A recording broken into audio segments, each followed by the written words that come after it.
પ્રશ્નોની વાત કરીએ તો ભૂગોળ, ભારતનો ઇતિહાસ, સ્વતંત્ર સંગ્રામ, રમતગમત, ભારતનું બંધારણ, રાજનીતિ, અર્થશાસ્ત્ર, વિજ્ઞાન, સામાન્ય પ્રવાહ, કૂટ પ્રશ્નોના પ્રશ્નો પૂછાશે।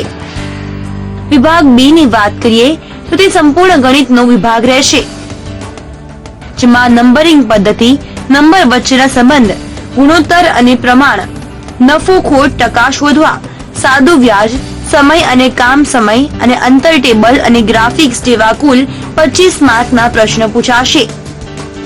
ત્યારબાદ વિભાગ સી 1 આવશે, જેમાં ઇંગ્લિશ ગ્રામરના 25 માર્કના પ્રશ્નો પૂછાશે। વિભાગ સી 1 માં article a and the, preposition, conjunction, tenses, verb પણ પૂછાશે।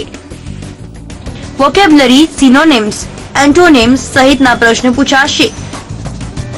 વિભાગ સી 2 સંપૂર્ણ ગુજરાતી આધારિત હશે, જેમાં શબ્દપદ, ક્રિયાભેદ, મિશ્ર અને સંયુક્ત વાક્ય, વાક્યોનું રૂઢાંતરણ, સ્વસંધિ, અલંકાર, સમાસ, મુહાવરા અને લોકશક્તિ, અશુદ્ધ વાક્ય શોધના પ્રશ્ન પૂછાશે।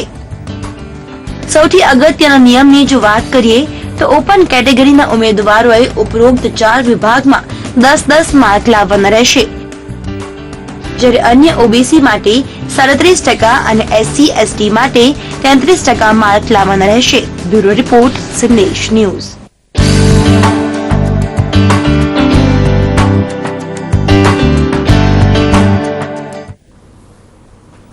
તો પોસ્ટ વિભાગમાં પોસ્ટમેનની જે ભરતી છે કેવી રીતે આ પરીક્ષાની તૈયારી કરવી, આપણે ચર્ચાનો દોર હવે શરૂ કરીશું। ચર્ચામાં આપણી સાથે કરિયર ગુરુ જોડાઈ ગયા છે પ્રફુલભાઈ ગઢવી। પ્રફુલભાઈ, આપનું સ્વાગત છે કાર્યક્રમમાં।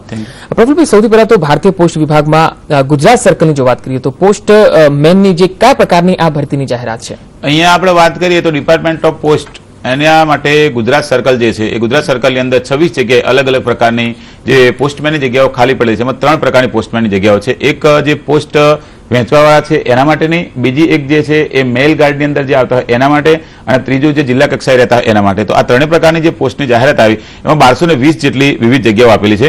એ 1220 જેટલી જગ્યા માટે અહીંયા જે ફોર્મ ભરવાની શરૂઆત છે એ ઓનલાઈન ફોર્મ ભરાશે, અને આ જે ફોર્મ છે એ ફોર્મ આપણે જે ગુજરાત સર્કલ પોસ્ટ ઓફિસ છે એનું જે વેબસાઇટ આપેલી છે કે ભાઈ www.gujpostexam.com એના ઉપરથી ઓનલાઈન ફોર્મ 12 તારીખથી ફિલઅપ કરવાની શરૂઆત થઈ છે।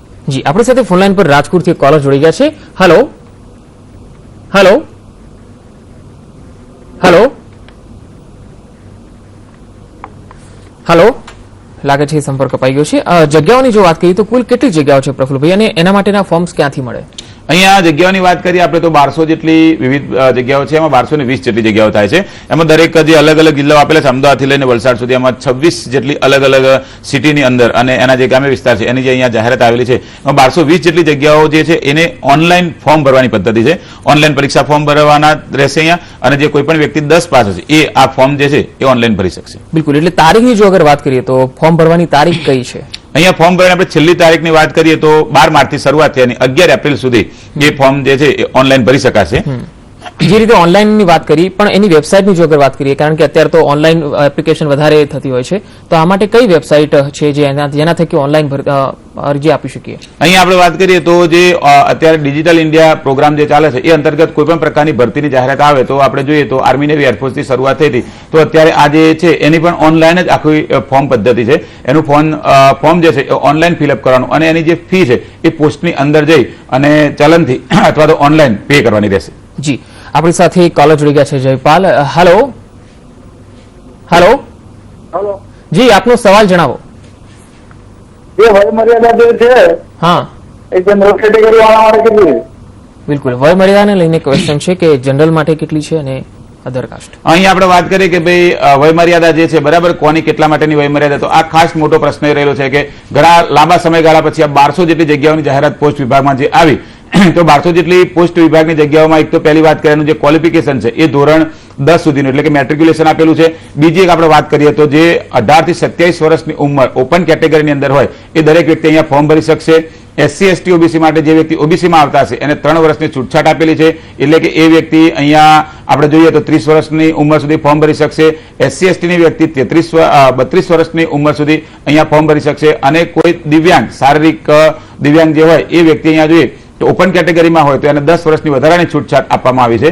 એ SC ST OBC માં હોય તો SC વ્યક્તિને 10 વર્ષ પ્લસ 3 એટલે કે એમ 13 વર્ષની છૂટછાટ મળશે.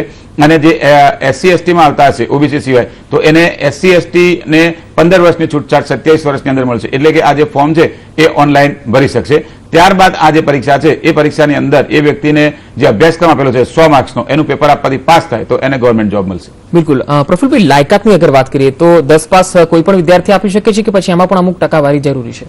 અહીંયા આપણે લાયકાતની વાત કરીએ તો જે કોઈ વ્યક્તિ છે બરાબર એને 10 પાસ કરેલું હોય એ 10 પાસ કરેલી વ્યક્તિ અને એક ટ્રાયલ હોય, ફર્સ્ટ ટ્રાયલ હોય, 90% હોય કે 5 ટ્રાયલ મારેલા હોય, એને 18 થી 27 વર્ષની ઉંમર થતી હોય, ઓપન કેટેગરીમાં હોય અને એ ક્રાઇટેરિયામાં આવતી વ્યક્તિ હોય તો એ અહીંયા ફોર્મ ભરી શકશે. બિલકુલ. વયમર્યાદાની અગાઉ જે કોલરે આપણે વાત કરી, જે ક્વેશ્ચન પૂછ્યો હતો, સવાલ એ છે કે એમાં છૂટછાટની અગર જો વાત કરીએ તો કેટલી છૂટછાટ મળતી હોય છે? અહીંયા વયમર્યાદાની આપણે વાત કરીએ તો અત્યારે જે ગુજરાત સરકારમાં જાહેરાત આવેલી છે બરાબર કે ભાઈ 66,000 જેટલી જગ્યાઓની જાહેરાત છે તો એની અંદર જે યુવા સ્વાવલંબન યોજના ચાલે છે એમાં 5 વર્ષની છૂટછાટ અહીંયા આપવામાં આવેલી છે. તો અહીંયા આજે 10મા ધોરણના લેવલ ઉપર આ પરીક્ષા લેવાની છે અને 18 થી 27 વર્ષની ઉંમર એટલે ઘણો લાંબો સમયગાળો કહેવાય કે આપણે વાત કરીએ તો 9 વર્ષ જેટલો સમયગાળો કહેવાય. એમાં જે SC ST OBC છે એને વધારાની જે કેન્દ્ર સરકાર લેવલે OBC માં આવતા હોય એને 3 વર્ષની છૂટછાટ, SC ST માં આવતા એને 5 વર્ષની છૂટછાટ અને જે શારીરિક દિવ્યાંગ હોય એને 10 વર્ષની છૂટછાટ લેખે દરેક વ્યક્તિ અહીંયા ફોર્મ ભરી શકશે અને ફોર્મ ભર્યા બાદ એની એક્ઝામ અપાશે. જી, આપણી સાથે રાજેશભાઈ જોડી ગયા છે. રાજેશભાઈ, સવાલ પૂછો. હેલો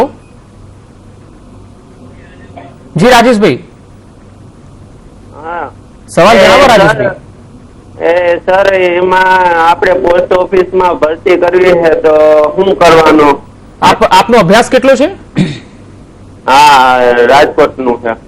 નહીં, કેટલું ભણ્યા છો આપ? 10 પાસ છો, 12 પાસ છો, ગ્રેજ્યુએટ છો? 10 પાસ જ ખાલી. 10 પાસ છો. અને કેટલી ઉંમર છે આપની? એ મારી કેટલી? આ 21 છે. 21 વર્ષની ઉંમર છે અને 10 પાસ છે. બરાબર. તમે જે વાત કરી કે ભાઈ તમારે આ પરીક્ષા આપી છે, તમે 10 પાસ છો અને રાજકોટ ના રહેવાસી છો બરાબર. તમે અહીંયા જો પરીક્ષા કેન્દ્ર જે છે ને ગુજરાતમાં 3 જગ્યાએ છે, રાજકોટ, અમદાવાદ અને વડોદરા. તમે આ ફોર્મ ભરશો એટલે તમને રાજકોટની અંદર જ પરીક્ષા આપવા મળશે. બીજી એક આપણે વાત કરીએ તો આ જે પરીક્ષા છે એ ગુજરાતી અને અંગ્રેજી એવી બંને લેંગ્વેજની અંદર લેવાશે. રિજનલ લેંગ્વેજમાં પણ લેવાશે અને ઇંગ્લિશની અંદર પણ પરીક્ષા લેવાશે. આ પરીક્ષા માટે ધોરણ 10 પાસ કોઈ પણ વ્યક્તિએ ફોર્મ ભરી શકશે. આપણે ત્યાં એક મોટો પ્રોબ્લેમ એવો થતો હતો કે કોઈ પણ પ્રકારની જાહેરાત અધિકારી લેવલની આવે, UPSC, GPSC અથવા તો અન્ય કોઈ, તો એમાં ગ્રેજ્યુએશન માંગવામાં આવતું. એટલે જે 10 પાસ વ્યક્તિ હોય એને જોબ મળવા માટેની બહુ ઓછી તકો ઘણી વખત મળતી એવું બનતું. અને અત્યારે તમે જોઈએ 1200 જેટલી જગ્યાની જે જાહેરાત આવેલી છે તો અહીંયા 10 પાસ વ્યક્તિ કોઈ પણ ગુજરાતના કોઈ પણ ખૂણામાં રહેતી વ્યક્તિ અહીંયા ફોર્મ ભરી શકશે, આ પરીક્ષા આપી શકશે. બીજી એક મહત્વની વાત એ કે કેન્દ્ર સરકારની કોઈ પણ પ્રકારની પરીક્ષાની જાહેરાત જ્યારે પણ આવે ત્યારે હિન્દી અને અંગ્રેજી એ બંને ભાષામાં લેવાતી. અહીંયા જે આ જાહેરાત આપેલી છે પોસ્ટ વિભાગની એમાં ગુજરાતી ભાષામાં પણ પરીક્ષા લેવાશે અને અંગ્રેજી ભાષામાં પણ પરીક્ષા લેવાશે. એટલે ગુજરાતી માધ્યમનો જે કોઈ પણ વ્યક્તિ ગુજરાત બોર્ડમાં પરીક્ષા આપી હોય એને કોઈ પણ પ્રકારનું માધ્યમ અહીંયા નડશે નહીં. હા, એને જે 4 ટોપિક આપણે આપેલા છે કે ભાઈ વિભાગ એમાં જે આપણે આપ્યું છે કે જનરલ સ્ટડી કે ભૂગોળ, ઇતિહાસ, અર્થશાસ્ત્ર, બંધારણ, રાજનીતિ, રમત ગમત, વર્તમાન પ્રવાહ, આ દરેક બાબત એને તૈયાર કરવું પડશે. બીજો જે અંદર બી ટોપિક આવેલો છે એમાં મેથ્સ રીઝનિંગની તૈયારી કરવી પડશે. C1 ટોપિક આપેલો છે એમાં અંગ્રેજી ગ્રામર એટલે કે ઇંગ્લિશનું જે વ્યાકરણ છે એને તૈયાર કરવું પડશે અને ગુજરાતી ગ્રામર ધોરણ 10 સુધીના સ્ટાન્ડર્ડની બધી વસ્તુની તૈયારી કરી હશે અને 10 પાસ હશે અને 27 વર્ષની ઉંમર સુધી ગુજરાતનો કોઈ પણ વ્યક્તિ હશે એને SSC બોર્ડનું પ્રમાણપત્ર મતલબ કે જેને મેટ્રિક્યુલેશન પાસ કરેલું છે એ દરેક વ્યક્તિ આ ફોર્મ ભરી પરીક્ષા આપી ગવર્મેન્ટ જોબ મેળવી શકશે. જી, અન્ય કોલર છે આપણી સાથે. હેલો જી, સવાલ જણાવો આપનો.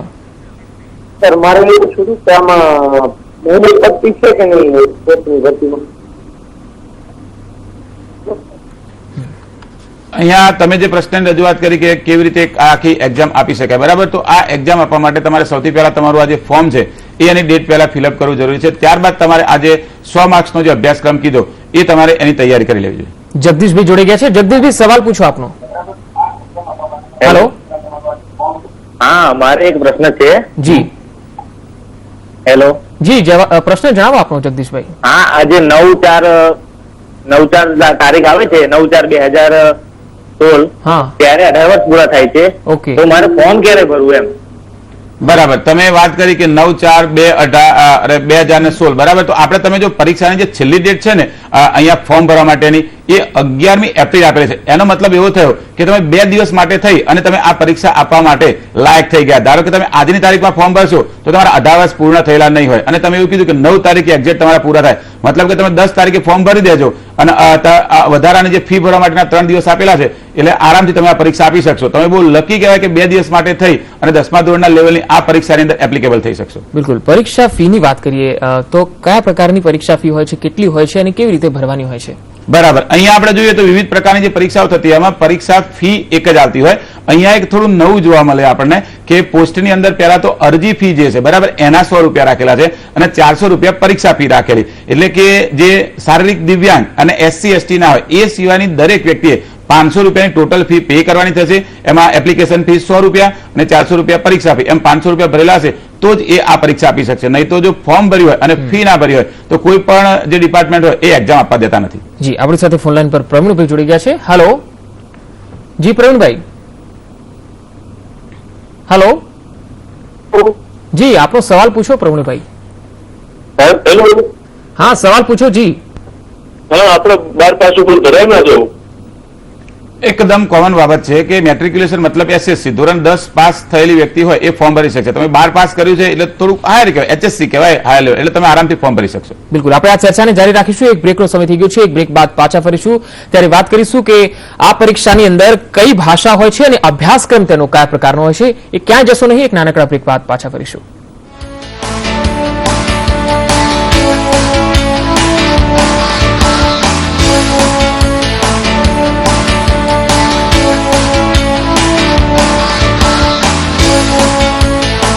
Guys are crazy about bodybuilding. જેને પણ એવો બોડીઝ બનાવે છે, પાન પણ બનાવે છે, આવી બોડી સુગમ શરીરની સાથે વજન વધારવામાં મદદ કરે. ન્યુટ્રીગે મેડિકલ સ્ટોર્સમાં ઉપલબ્ધ. मिनटों में सूखे बढ़िया रंग खिले, नेहा फास्ट है ना अब तेज बनो. मिनटों में सूखे बढ़िया रंग खिले, नेहा फास्ट है ना अब तेज बनो. One of India's premier university with 25,000 students and 300 foreign students from 26 countries worldwide. A vibrant campus full of life. Hostel facilities for 7,000 students. The future is today at Parul University. बड़ी गर्मी है यार. भयंकर. Body बन गई झरना लेकिन तुम कुछ ना करना. आज बॉडी बन गई झरना, पंखे तू कुछ तो करना. लटके रहना, हाथ फैलाना, लेना सारे व्यू. पंखे व्हाट इज दिस? भाई साहब, हम आपसे पूछते हैं कि व्हाट इज दिस? अब ऐसी भयंकर गर्मी से राहत तो सिर्फ सिम्फनी एयर कूलर ही दे सकता है, जो पंखे जितनी बिजली में दे जबरदस्त कूलिंग. ओ पंखे. Symphony, so cool is this. कोई दूसरा पीए मिला सर? टेम्पररी पीए नहीं चाहिए मुझे मदन. वापस कब आ रहे हो तुम? सर, डॉक्टर्स ने इन्हें काम करने से मना किया है. पैसों की फिक्र मत करो, सूरज तुम्हारी जगह ले लेगा. थैंक यू सर, लेकिन इसकी जरूरत नहीं पड़ेगी. इंग्लैंड जा रहा है एमबीए करने के लिए. वाओ, कांग्रेचुलेशंस सूरज, वेल डन बेटा, कांग्रेचुलेशंस. और इसे अपॉइंटमेंट फिक्स करना नहीं, अपॉइंटमेंट देना सीखना है. होनी को आप रोक नहीं सकते और होनी भी आपको कहाँ रोक सकेगी. अपनों को, अपने सपनों को करो सुरक्षित. बिरला सन लाइफ इंश्योरेंस, खुद को कर बुलंद.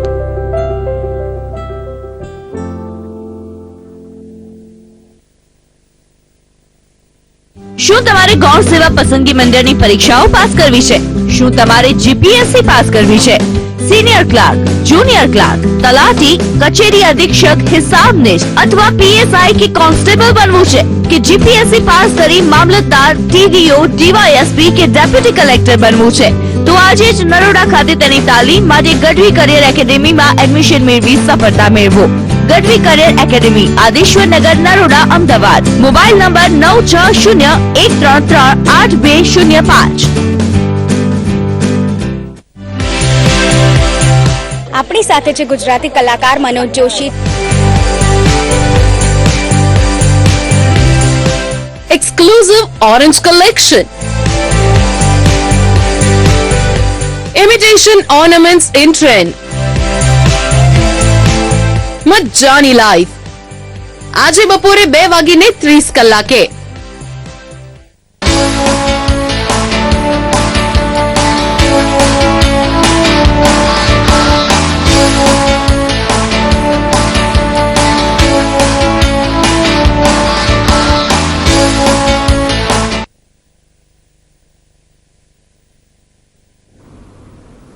બ્રેક બાદ ફરી એકવાર આપનું સ્વાગત છે. આપણી સાથે કરિયર ગુરુ પ્રફુલભાઈ ગઢવી જોડાયેલા છે. આપણે ચર્ચાને આગળ વધારીએ.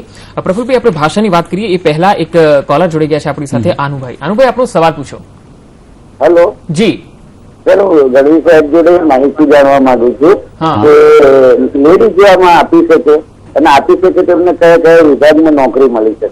લેડીઝ માટે હા, આપણે તમે વાત કરી કે ભાઈ કોઈ પણ લેડીઝ હોય તો પરીક્ષા શેમાં આપી શકે. જો અત્યારે ઓલ ઇન્ડિયા લેવલે કોઈ પણ પ્રકારની ભરતી આવે તો એની અંદર મોટાભાગે 30% થી 33% અલગ અલગ જોગવાઈ મુજબ બરાબર એમાં આવતું હોય. પહેલા આપણે ગુજરાત સરકારમાં જાહેરાત આવતી તો આપણે જોઈએ તો 30% ની જાહેરાત આવતી રિઝર્વેશન સીટની. અત્યારે કોઈ પણ પ્રકારની જાહેરાત આવે તેમાં 33% જેટલી જાહેરાત હોય. અહીંયા જે આ પોસ્ટની આજની જાહેરાત છે ને એમાં કોઈ સ્પેશિયલ કેસમાં એવું સીટ નથી લખેલું. ધારો કે અહીંયા વાત કરીએ તો open category, unreserved category, SC ST OBC અને PH એટલે કે શારીરિક દિવ્યાંગ વ્યક્તિ જે છે એના વિશેની આખી કોની કેટલી સીટ છે એવું છે. અને કોઈ પણ લેડી એટલે કે જે લેડી હોય મતલબ કે વુમન તો એમને ઓલ ઇન્ડિયા લેવલે આર્મી નેવી એરફોર્સ થી લઈ અને પટ્ટાવાળા સુધીની કોઈ પણ પ્રકારની પોસ્ટ હોય એમાં દરેક જગ્યાએ સીટો એની અવેલેબલ હોય, એમાં અરજી કરી શકાય. અત્યારે તમે વાત કરો તો 2-3 દિવસ પહેલાની કે સંદેશ અને બધા ન્યૂઝપેપરની અંદર હતું જે કે સૌથી પહેલા ઇન્ડિયન એરફોર્સની અંદર ફાઇટર પાયલોટની અંદર પણ અત્યારે આપણી જે સ્ત્રીઓ છે એક ગૌરવવંતી સીટ એમને મળી ચૂકી છે. એટલે બધી જ જગ્યામાં એપ્લિકેબલ કરી શકાય. બિલકુલ. આપણે આ પરીક્ષાના અભ્યાસક્રમની વાત કરીએ તો અભ્યાસક્રમ કયા પ્રકારનો હોય છે અને કેટલા માર્કનું પેપર હોય છે? અહીંયા આપણે અભ્યાસક્રમની વાત કરીએ તો જે અભ્યાસક્રમ આપેલો છે ને એ ધોરણ 10ના લેવલનો છે અને 10મા ધોરણની અંદર જે આપણે ભૂગોળ આવતું હોય, રાજનીતિ આવતું હોય, અર્થતંત્ર આવતું હોય, એની અંદર બંધારણની બાબતો આવતી હોય, રમતગમતની બાબત આવતી હોય, કરંટ અફેર્સ આવતું હોય, આવું જે છે એવું જનરલ સ્ટડી અને ધોરણ 10ના લેવલ એવું જાહેરાતની અંદર જ લખેલું છે. એટલે કે 6થા ધોરણથી લઈને 10મા ધોરણની NCERT ની જે બુકો હોય, GCERT ની જે બુક્સ હોય બરાબર એની અંદરનું જે અભ્યાસક્રમ આખો આપેલો છે નેશનલ મુવમેન્ટની અંદર કે ભાઈ આપણી રાષ્ટ્રીય ચળવળ હતી અને મુખ્ય નેતાઓ કોણ હતા, ભારતનું બંધારણ ક્યારે બન્યું, આઝાદી ક્યારે મળી, અંગ્રેજો જે હતા એ વખતે વિપ્લવ થયા એની અંદર કોણ વ્યક્તિ શહીદ, આવા જે નોર્મલ જે પ્રશ્ન છે બધા એની અંદર પૂછાઈ શકે. એ વિભાગ A છે. વિભાગ B જે આપ્યો એની અંદર મેથ્સ રીઝનિંગ આપેલું છે અને મેથ્સ રીઝનિંગના જે બધા દાખલાઓ હોય કે 6થા ધોરણથી આપણે કૂટ પ્રશ્ન, નફો ખોટ, સરાસરી આ પ્રકારના જે છે એ પ્રશ્ન પૂછાઈ શકે. C1 અને C2 એ જે 50 માર્કનું આપેલું છે એમાં બંને લેંગ્વેજ આપી છે. એક રિજિયોનલ લેંગ્વેજ જેની અંદર ગુજરાતી ભાષાનો સમાવેશ થાય છે, બીજી ઇંગ્લિશ લેંગ્વેજ કેમ કે ઓલ ઇન્ડિયા લેવલે ઇંગ્લિશ અને હિન્દી એની અંદર બધી પરીક્ષા લેવાતી હોય અને આપણે બીજા રાજ્યની અંદર કોઈ પત્ર લખીએ અથવા તો કોઈ પણ પ્રકારનો વ્યવહાર કરીએ તો પ્રાદેશિક ભાષાની જગ્યાએ આપણે હિન્દી અને ઇંગ્લિશનો યુઝ કરતા એટલે આ બંને લેંગ્વેજ અહીંયા અવેલેબલ છે. એટલે બંને માધ્યમના ઇંગ્લિશ અને ગુજરાતી બંને માધ્યમના વિદ્યાર્થી પરીક્ષા આપી શકશે. બિલકુલ. એટલે કુલ કેટલા માર્ક્સનું હોય છે અને ફરજિયાત કેટલા માર્ક્સ લાવવાના હોય છે? હા, આની અંદર એક અલગ વિશિષ્ટ પ્રકારની જોગવાઈ આપણને જોવા મળે કે જે IBPS ની પરીક્ષામાં ભૂતકાળ અત્યારે વર્તમાનમાં આવે છે કે ધારો કે 4 જે આપણા વિભાગ છે A, B અને C1, C2 તો દરેકની અંદર 25-25 માર્કનું પૂછવાનું છે. 25-25 માર્ક્સનું પૂછવાનું છે. એમાં દરેકમાં જે અનરિઝર્વ એટલે કે ઓપન કેટેગરી છે એને 10 માર્ક લાવવાના રહેશે. જનરલ સ્ટડીમાં 10 માર્ક, મેથ્સ રીઝનિંગમાં 10 માર્ક લાવવાના, બીજા 10 માર્ક છે અને ગુજરાતી વ્યાકરણ છે એમાં લાવવાના અને બીજા 10 માર્ક એને અંગ્રેજી વ્યાકરણમાં લાવવાના. આ જ વસ્તુ જ્યારે OBC નો વ્યક્તિ હોય તો એને 37 માર્ક્સ લાવવાના રહે છે. એનો મતલબ એવું થાય કે એને 9 માર્ક લાવવાના થાય અને જે SC ST નો કોઈ વ્યક્તિ હોય તો એને 8 એટલે કે 33% માર્ક્સ લાવવાના એવી આ જાહેરાતની અંદર જોગવાઈ છે. બિલકુલ. પરીક્ષા કેન્દ્રોની વાત કરીએ તો ગુજરાતમાં કુલ કઈ કઈ જગ્યાએ આ પરીક્ષાના કેન્દ્રો છે?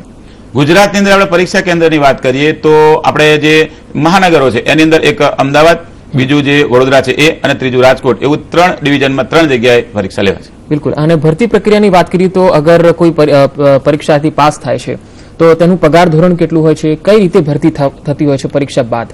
હા, આ એક મુખ્ય પ્રશ્ન છે કે કોઈ પણ વ્યક્તિ અત્યારે જે ફોર્મ ભરે અને એને રોજગાર મેળવે પહેલા એવું વિચારશે કે હું ફિક્સ પગારમાં જોબ લાગુ કે ફૂલ પગારમાં લાગુ. ધારો કે ગુજરાત સરકારની જેટલી પણ જાહેરાત આવે એ દરેકની અંદર એક પ્રોબેશન પીરિયડ જેવું આપણને લાગે 5 વર્ષ ફિક્સ પગાર અને 5 વર્ષ પછી એ ફૂલ પગાર આવતો હોય. એટલે દરેક માનસિક રીતે તૈયાર જ હોય કે આપણે 5 વર્ષ ફિક્સ પગાર પછી. અહીંયા એવું નથી. અહીંયા પહેલા જ દિવસથી એ વ્યક્તિ ફૂલ પગારમાં 5200 થી 20,200 નો જે ગ્રેડ પે છે એની અંદર એ વ્યક્તિને જોબ અહીંયા મળશે. જી, આપણી સાથે કોલર જોડી ગયા છે. જે આપનો સવાલ જણાવો.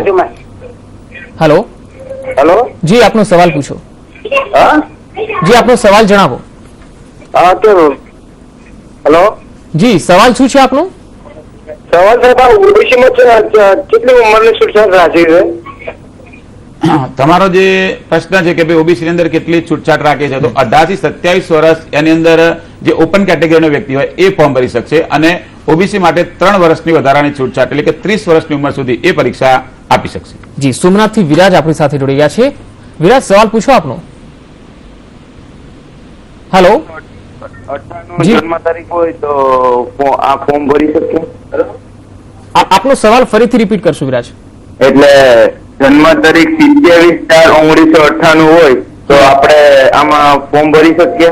ઓકે. હા, આ પ્રશ્ન આપણે થોડી વાર પહેલા ચર્ચામાં આવ્યો હતો કે ભાઈ આ 18 વર્ષ પૂરા થતા હોય તો ફોર્મ ભરી શકાય. એક મિત્રે પ્રશ્ન પૂછ્યો હતો કે ભાઈ 9 તારીખે એટલે કે 9 એપ્રિલે અને 18 વર્ષ પૂરા થતા 2 દિવસ માટે વ્યક્તિ ફોર્મ ભરી શકશે. એટલે અહીંયા આપણે ઉંમરની વાત કરીએ તો 11 એપ્રિલ સુધી જેના 18 વર્ષ પૂરા થયેલા હશે, બરાબર, અને ત્યાં સુધી એ વ્યક્તિ અહીંયા ફોર્મ ભરી શકશે. બિલકુલ. પરીક્ષા ફીની આપણે વાત કરી રહ્યા હતા અગાઉ. પરીક્ષા ફી ક્યાં ભરવાની હોય છે? ઓનલાઈન ભરવાની હોય છે કે કોઈ સેન્ટર પર જઈને ભરવાની હોય છે? અહીંયા આપણે વાત કરીએ કે પરીક્ષા ફી, એના માટે લાસ્ટ ડિપોઝિટ ડેટ જે આપેલી છે, બરાબર, એ જોઈએ આપણે તો 14 એપ્રિલ આપેલી છે અને એનું પેમેન્ટ પોસ્ટ ઓફિસની અંદર જઈને કરવાનું રહેશે. મોટાભાગની સ્ટેટ લેવલની પરીક્ષાઓ લેવાતી હોય, કેન્દ્ર સરકારની પરીક્ષાઓ લેવાતી, એની અંદર પણ ફી પોસ્ટ ઓફિસમાં લેવાતી હોય. આ તો પોસ્ટની પોતાની જ એક્ઝામ છે એટલે ત્યાં જ ફી લેવાશે. બિલકુલ. પગાર ધોરણની આપણે જે અગાઉ વાત કરી એ પગાર ધોરણ કેટલા ટાઈમ સુધી ફિક્સ પગાર ઉપર હોય છે અથવા તો ફૂલ પગાર ઉપર હોય છે? નહીં, અહીંયા ફિક્સ પગાર જેવું કંઈ છે જ નહીં. સરકાર દ્વારા જે અલગ અલગ પ્રકારની જાહેરાતો ગુજરાત સરકારની આવતી હોય એની અંદર ફિક્સ પગારની નીતિ છે, એમાં આવશે. આ જાહેરાત આખી કેન્દ્ર સરકારની છે, પોસ્ટ વિભાગ સેન્ટ્રલ ગવર્મેન્ટ ઉપર રાખવું છે અને ગુજરાત સર્કલની છે. એટલે અહીંયા એક પ્રોબેશન પીરિયડ છે 2 વર્ષનો, ત્યારબાદ એક કાયમી એની અંદર કહેવાશે. પ્રોબેશન પીરિયડની અંદર એને 5200 થી 20,000નો જે ગ્રેડ પે આવતો હોય એની અંદર જ એને એ પગાર મળશે. એમાં એને કંઈ ફિક્સ જેવું કે ઓછો પગાર કેવું ક્યાંય કશું છે જ નહીં. એ જે કાયમી વ્યક્તિ તરીકેનો જે પગાર મળતો હોય એ જ એને મળશે. હા, 2 વર્ષનો પ્રોબેશન પીરિયડ જે છે એ પૂર્ણ થયા બાદ એ કન્ફર્મ કહેવાશે. જી, આપણી સાથે દ્વારકાથી હર્ષદભાઈ જોડી ગયા છે. હર્ષદભાઈ, આપનો સવાલ પૂછો. મારો પ્રશ્ન એ છે સર કે આ ફોર્મ ભરવાની પ્રક્રિયા કઈ તારીખે ચાલુ થાય? જે આપણી ફોર્મ ભરવાની પ્રક્રિયા છે એ 12 માર્ચથી એટલે કે ગઈકાલના દિવસથી એ સ્ટાર્ટ થઈ ગઈ અને 12 માર્ચથી શરૂઆત કરી અને 11 એપ્રિલ 2016 સુધી આના જે ફોર્મ છે એ ઓનલાઈન ભરી શકાશે. બિલકુલ. છૂટછાટની આપણે અગાઉ વાત કરી વયમર્યાદાની, પરંતુ દિવ્યાંગોની વાત કરીએ તો દિવ્યાંગો માટે પણ આ પરીક્ષામાં કોઈ છૂટછાટ કરી? હા, કોઈ દિવ્યાંગ જે વ્યક્તિ હોય એના માટે અહીંયા એક છૂટછાટ આપવામાં આવી. સૌથી પહેલા તો 10 વર્ષ જે છૂટછાટ મળતી હતી એ જ મળી. પછી બીજું કે ધારો કે ઓબીસી નો વ્યક્તિ હોય તેને 3 વર્ષ વધારે, મતલબ કે 18 થી 27 વર્ષ, એમાં 3 વર્ષ ઉમેર્યા એટલે 30 ને બીજા 10 વર્ષ દિવ્યાંગના એના ઉમેર્યા એટલે એ 40 થશે. અને એસસી એસટી માં આવતા હશે તો એ 42 વર્ષની ઉંમર સુધી અહીંયા 10 પાસ થયેલી વ્યક્તિ પરીક્ષા ફોર્મ ભરી અને એક્ઝામ આપી શકશે. બિલકુલ. અને મહિલા ઉમેદવારોની જો વાત કરીએ તો આ પરીક્ષામાં મહિલાઓ માટે કઈ ખાસ પ્રકારની છૂટછાટ છે? અહીંયા આપણે જોઈએ તો એવું કોઈ એક્સ્ટ્રા કઈ વધારાની કોઈ છૂટછાટ કેવું છે નહીં. જે મહિલા હોય એ જે તે કેટેગરીમાં એસસી એસટી ઓબીસી કે અનરિઝર્વમાં આવતા હોય એ મુજબ એ ફોર્મ ભરી શકશે. બિલકુલ. તો જે વ્યક્તિઓ 10 પાસ છે અને તેઓ આ પરીક્ષા આપવા માંગે છે તેની તૈયારી કેવી રીતે કરે અને તેનું મટીરીયલ્સ ક્યાંથી કેવી રીતે મેળવે, શું વાંચે? હા, આ એક બહુ પેચીદો પ્રશ્ન છે કે કોઈ પણ પ્રકારની પરીક્ષા આવે ને તો એનો કોર્સ બદલેલો આવે, એની અત્યારે પરીક્ષા પદ્ધતિ ઓનલાઈન આવે, એના 20 ને 25 માર્કના સ્લોટ આવતા હોય, બરાબર. તો આના માટે ગઢવી કરંટ અફેર્સ magazine.com છે, એની અંદર 25 માર્કની સિસ્ટમથી અમે ઓલરેડી 1 વર્ષ પહેલા આખી વસ્તુ બનાવી છે. અત્યારે ગઢવી કરંટ અફેર્સ magazine.com જે વેબસાઇટ છે એ ખોલે તો એની અંદર ઓનલાઈન એક્ઝામ એવું લખેલું છે, એમાં જશે તો આ જે સિસ્ટમ છે ને એ પ્રકારથી ધારો કે 25 માર્કના જનરલ સ્ટડીના પ્રશ્ન આપેલા હોય, 25 માર્કના અંદર ગુજરાતી ગ્રામરના પ્રશ્ન આપેલા, 25 માર્કના અંદર અંગ્રેજી ગ્રામરના પ્રશ્ન આપેલા, 25 માર્કના મેથ્સ રીઝનિંગના પ્રશ્ન આપેલા, એ એની સાથે ઓનલાઈન એ સબમિટ કરે એટલે તરત જ સામે રિઝલ્ટ આવશે કે ભાઈ સાચા એના કેટલા પડ્યા, ખોટા એના કેટલા પડ્યા, બાજુમાં સાચો જવાબ હશે અને એનું રિઝલ્ટ બતાવશે. આ પ્રક્રિયાથી સૌથી વધારે ફાયદો જે વિદ્યાર્થીઓ ઓનલાઈન પરીક્ષા પદ્ધતિ આઈબીપીએસની પોસ્ટની આપતા હોય એસએસસીની એમને થાય છે. બિલકુલ. આપણી પાસે સમયનો અભાવ છે પ્રફુલભાઈ, એટલે આપણે આ કાર્યક્રમને અહીં અટકાવીશું. આશા છે કે આપે જે માર્ગદર્શન આપ્યું છે એ લોકોને પણ જવાબ મળી ગયા છે. આપનો ખૂબ ખૂબ આભાર અમારી સાથે જોડાયા અને દર્શકોને જે માહિતી આપી. Thank you. તો દર્શક મિત્રો, ખાસ કરીને પોસ્ટ વિભાગમાં પોસ્ટમેનની જે ભરતી હતી, આશા રાખીએ છીએ કે જે પણ આપના મૂંઝવતા સવાલો હશે આ કાર્યક્રમ થકી આપને તેના જવાબો ચોક્કસથી મળી ગયા હશે. તો તૈયારીમાં લાગી જાઓ અને આ પરીક્ષામાં સફળ થાઓ તેવી શુભકામનાઓ સાથે આ કાર્યક્રમમાં રજા આપશો. નમસ્કાર.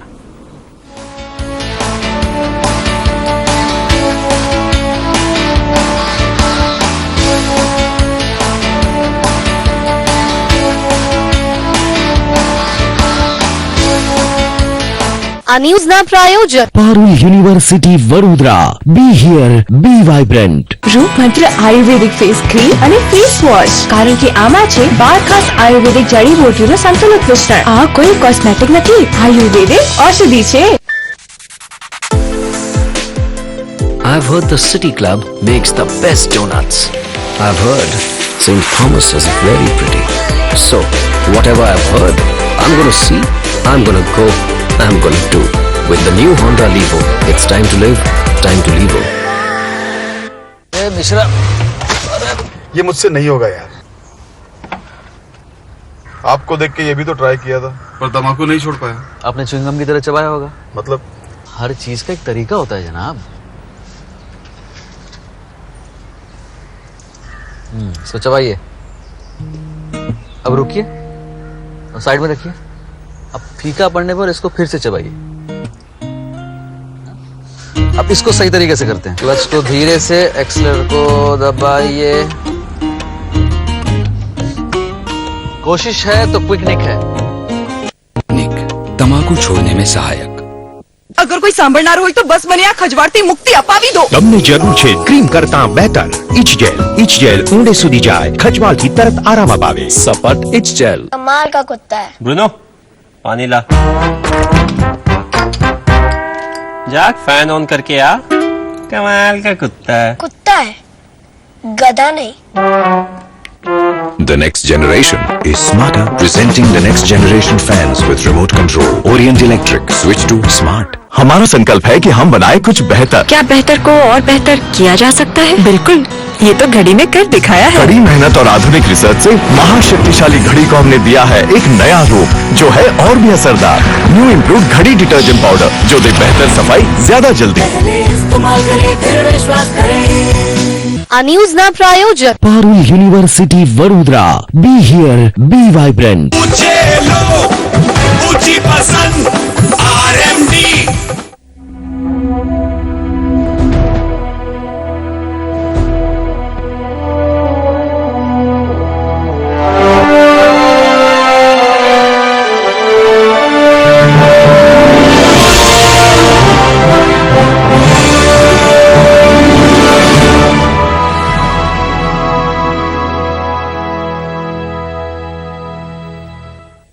Hello all the lovely viewers there and welcome to Lights Camera Action. હું છું આપની એન્ટરટેનમેન્ટ એન્જલ યુટી અને આપના માટે લઈને આવી છું એન્ટરટેનમેન્ટનો ખજાનો, જેમાં આજે કરીશું વાત સ્ટાર્સની સક્સેસ સ્ટોરી વિશે. માણીશું હિમેશના સંગીતના સુરોનો સુરૂર, સાથે જ Bollywood latest updates and Hollywood હલચલ. So let's start the journey of joy. Lights Camera Action.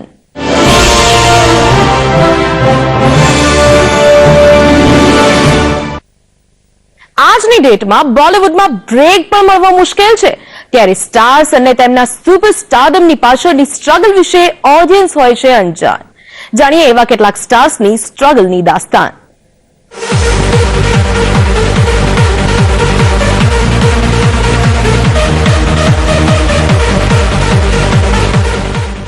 Bollywood, જ્યાં કોઈ પણ એક્ટરને જગા મળવી મુશ્કેલ છે, ત્યાં સ્ટારડમ મેળવવું અને સુપરસ્ટાર બનવું એ ઇમ્પોસિબલને પોસિબલ બનાવવા જેટલું મુશ્કેલ છે. બટ કેટલાક સ્ટાર્સ છે એટલા જિંદાદિલ અને મહેનતી કે તેમણે પોતાના દમ પર અને પોતાની મહેનતથી મેળવ્યું આ મુકામ. રણવીર સિંહ, બોલિવૂડના આ બાજીરાવે સ્ટ્રગલના કપરામાં કપરા દિવસો પણ જોયા છે, તો તેની સાથે સાથે તેની ફેમિલીએ પણ ઘણું વેઠ્યું, પણ રણવીરના ડ્રીમ પર ક્યારેય ના આવવા દીધી આંચ પણ. પોતાના સ્ટ્રગલના દિવસોમાં રણવીર સિંઘે પૃથ્વી થિયેટર જોઈન કર્યું હતું. તે સવારે 8 વાગ્યા પહેલા તો થિયેટર પહોંચી પણ જતો અને રાતના 11 વાગ્યા સુધી ત્યાં જ રહેતો. અને આ ટાઈમ દરમિયાન પણ તે એટલો એનર્જીમાં જ રહેતો કે લોકો તેના એનર્જી લેવલથી ગભરાઈ જતા. કોઈ પણ પ્લેના રિહર્સલ દરમિયાન રણવીર ખુરશી લઈ આવી, ઝાડુ લગાવવું, એક્ટર્સ માટે સમોસા લાવવા, ચા લાવવી અને રિહર્સલ ખતમ થયા બાદ થિયેટરની સફાઈ કરવાનું કામ કરતા. અને રણવીરે આ કામ 1 વર્ષ 8 વર્ષ સુધી કર્યું. તો સામે રણવીરના ફાધરે પણ તેના સપનાઓ પૂરા કરવા માટે અને રણવીરના પોર્ટફોલિયો અને એક્ટિંગ ક્લાસમાં ખર્ચો વધારે હોવાના કારણે પોતાનું ઘર અને કાર પણ વેચી દીધી. અને જ્યાં સુધી રણવીર સ્ટ્રગલર હતો ત્યાં સુધી તેના ફાધર બસથી અપડાઉન કરતા. પ્રિયંકાની સ્ટ્રગલ તેની જાત સાથે જ હતી. આજે તે દુનિયાની સૌથી ખૂબસૂરત લેડીઝમાંની એક છે. હોલિવૂડમાં તે પોતાની જીતના ઝંડા લહેરાવે છે અને આખી દુનિયા તેની દીવાની છે. બટ પ્રિયંકા ચોપરા જ્યારે અમેરિકામાં સ્કૂલમાં હતી ત્યારે તેના 10 કલરના કારણે તેના પર રેસિસ્ટ કમેન્ટ થતી અને તેના કારણે પ્રિયંકા બિલકુલ કોન્ફિડન્સ ગુમાવી ચૂકી હતી અને તે ભાગીને ઇન્ડિયા પણ આવી ગઈ હતી. પણ પછી તેણે ધીમે ધીમે પોતાનો કોન્ફિડન્સ બિલ્ડ કર્યો અને બની ગઈ મિસ વર્લ્ડ.